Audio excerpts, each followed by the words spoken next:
Ladies and gentlemen, welcome to the National Timely Action Hour podcast.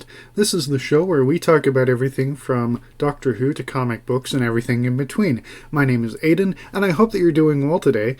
This is Season 4, Episode 8, and we are going to be doing a redux. This is my favorite story for each Doctor from Doctor Who. So, I did this episode a while ago, but at the time I had recorded that, I had not yet seen the 60th anniversary, nor had I seen the 40th season, and at the time of recording this, I have still not yet seen the 40th season, but season 41 has started airing, but I have seen the 60th anniversary episodes, so I wanted to include those in this. Plus, I've changed some of my favorite episodes of Doctors 1 through 13.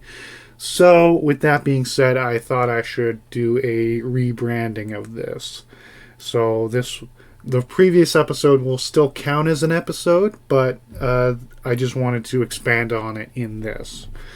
So, with that being said, let's get into this. So, for the first Doctor, my favorite story is The Keys of Marinus, which is the 5th story of Season 1. Now, the reason why, and I'm not going to spoil any of the stories, I just want to give you the brief rundown of why I enjoy it. So, The Keys of Marinus is one of those episodes in early Doctor Who that is imaginative.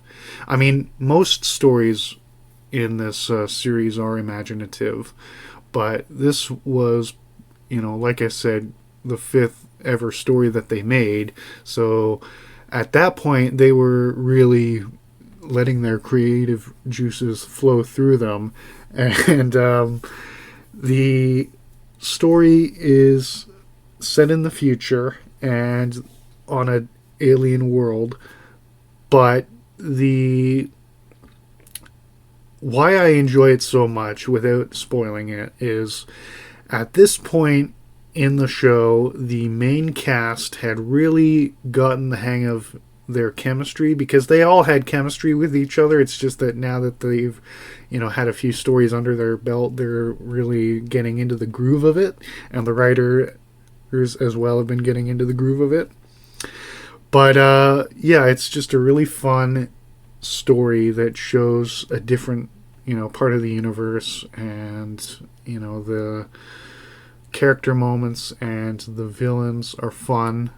So yeah, again, not spoiling the plot points here. For the second Doctor, my favorite story is the 4th season finale, and that story is called The Evil of the Daleks. Now, this was the second time that the second Doctor had faced them, and it's actually the last time that he faces them, because this really begins the trend of, well, actually, no, it really continues the trend of, okay, we've defeated the Daleks, we'll never see them again. And then, in the next appearance, the Doctor's like, what? I thought you were all dead. But, yeah, The Evil of the Daleks is one of the missing stories, because for the first 6 seasons there were a lot of episodes that were either junked or taped over, because the BBC was like, no, we're not going to show this again, or we need to reuse tapes because we're cheap. And it's only through miracles that a lot of these missing episodes have been restored, and The Evil of the Daleks is one that has an animated reconstruction. There are also telesnaps where they use audio recordings plus the set photos and surviving clips to create something called telesnaps. And then they also use all of that for reference for the animation when they do the animated reconstructions. But there was this one guy who was recording who had his tape recorder recording every single episode's audio from like season 1 episode whatever up until like the 70s. So for the most part, we do have the recordings of the audio of the missing episodes, thank God, because otherwise they'd be gone forever. And thankfully they still had a few clips from some of them and the set photos. But the Evil of the Daleks introduces a new companion, and like I said, has the Second Doctor fighting the Daleks for the last time in his main run, because the Second Doctor would appear in the 10th and 20th anniversary episodes, and another episode after that, before Patrick Troughton passed away.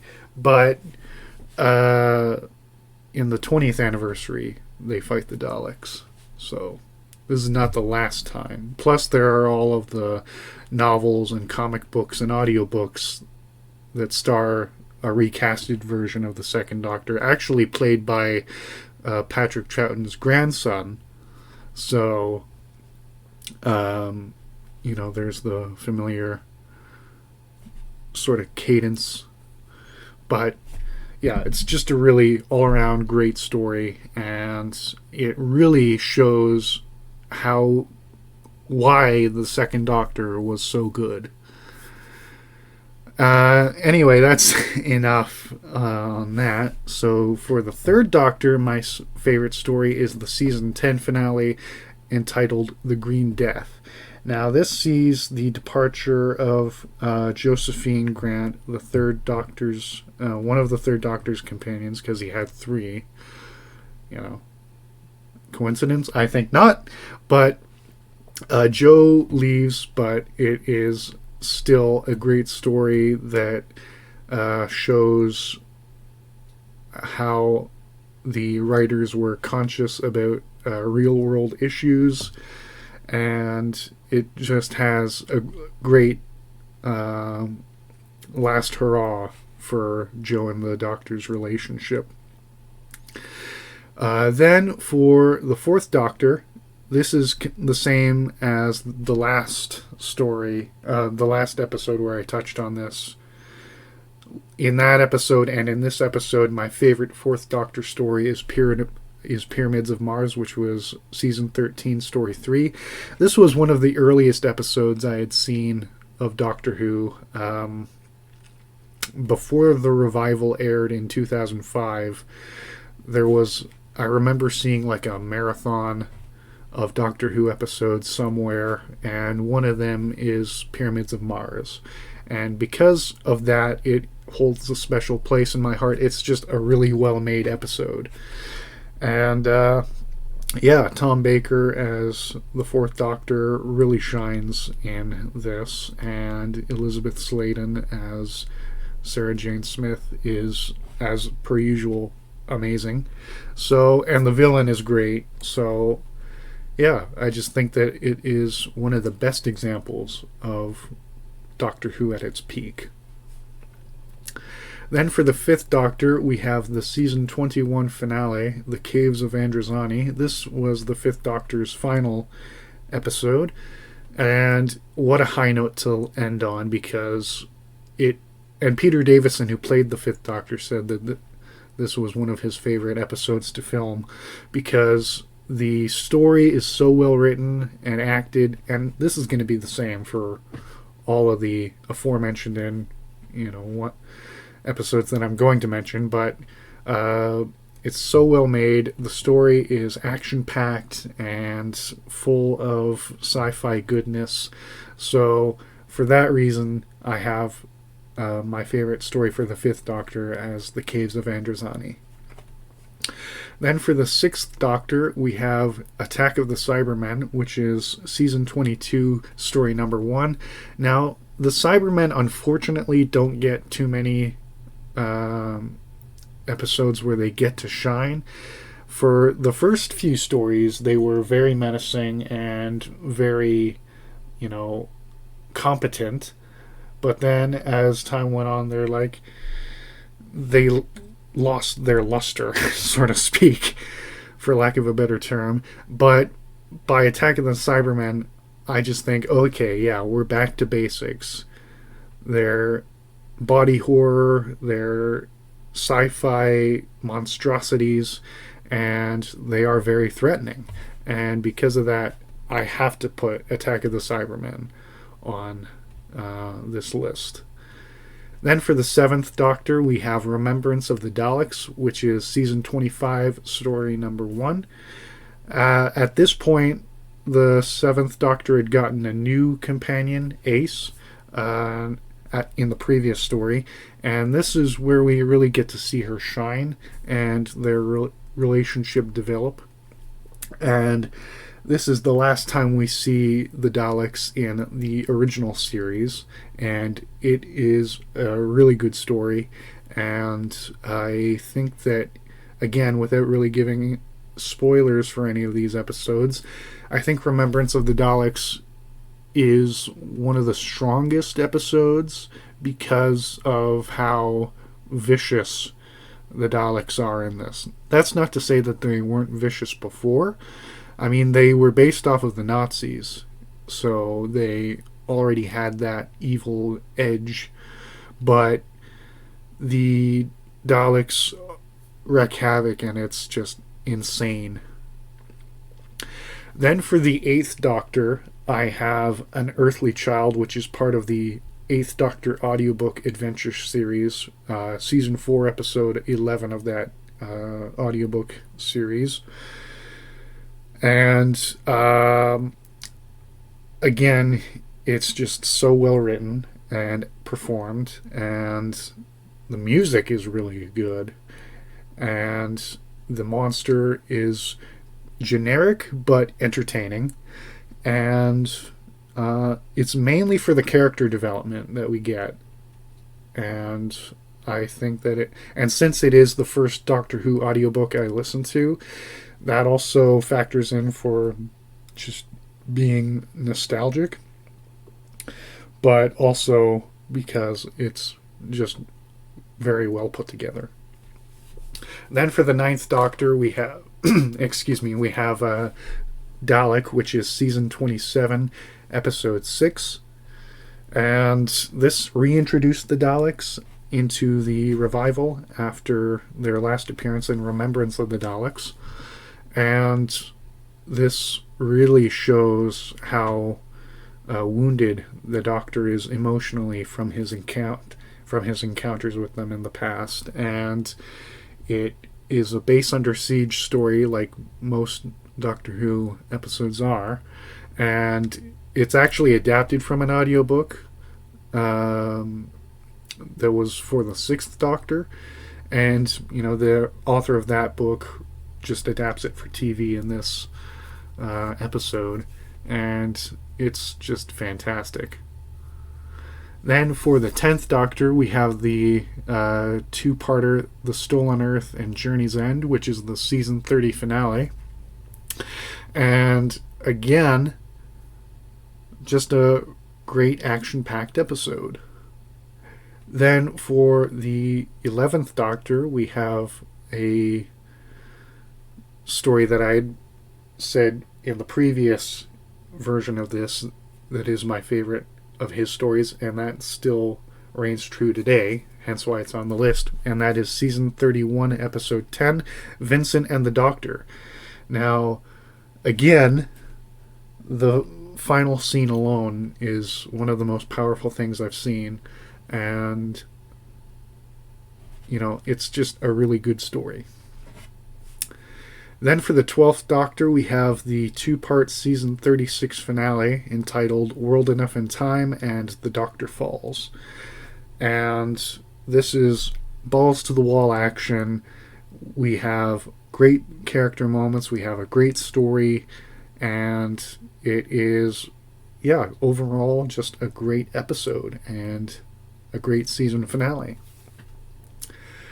Then for the 13th Doctor, we have the 2022 New Year's special, Eve of the Daleks, and it's just a fantastic Dalek story. Not much else I can say without spoiling it for you, but this is one of the final There was the Easter special, then the BBC's 100th anniversary special, where the 13th Doctor regenerated. But this was one of her last adventures, and at the time of recording, we just got the news that her Big Finish audiobook adventure series is going to start soon. So I'm very excited to have Jodie Whittaker back as the Doctor in audiobook form. But this is one of her best episodes. She had a lot of really good episodes, but this is one of my favorites because it's just classic Dalek adventures. Then for the 14th Doctor, we have the second of the 3 60th anniversary specials, which is entitled Wild Blue Yonder. And the main reason why I have this rather than the first special or the third is because it is a classic. Well, it feels like a classic episode, and it's well written, well performed, and it's very intense in the sense that it's, got a lot of stakes going for it, and it's just a really good episode. And like I said, I haven't seen any of the 15th Doctor's adventures, so for him I wrote to be determined. But yeah, I do have some honorable mentions. For the first Doctor, my honorable mention is The Romans. For the second, it is The Enemy of the World. For the third, it's Death to the Daleks. For 4, it's The Deadly Assassin. For 5, it's The King's Demons. For 6, it's The Trial of a Time Lord. For 7, it's Battlefield. For 8, it's The Movie. For 9, it's the 2-parter The Empty Child and The Doctor Dances. Then for 10, we have the 2-parter Human Nature and the Family of Blood, which is based off of one of the novels from the 90s. But that starred the 7th Doctor, but it's adapted for TV by the same author, but for the 10th Doctor. Then for 11, we have A Town Called Mercy. For 12, it's Sleep No More. For 13, it's The Haunting of Villa Diodati. And for 14, it's The Giggle. And again, I haven't seen any of the 15th Doctor's episodes at the time of recording, so for that, it's to be determined. But that is all I have for you today in this episode of the National Timely Action Hour podcast. Once again, my name is Aidan. Thank you so much for listening. If you're new to this show and want to check out more Doctor Who related content or video games or comic books or anything like that, please subscribe and share it with your friends. And please leave me a comment suggesting any future episodes or just letting me know what you thought about this episode. And I also post these on youtube.com, so in the video forum, I'll have the links to my social media profiles, so if you'd like to send me a message or get updates about the show, please click on those. And I'll also leave the links to my Patreon page and merch store, so if you'd like to support this show financially, I would greatly appreciate that. And thank you so much for listening, and have a wonderful day. Bye.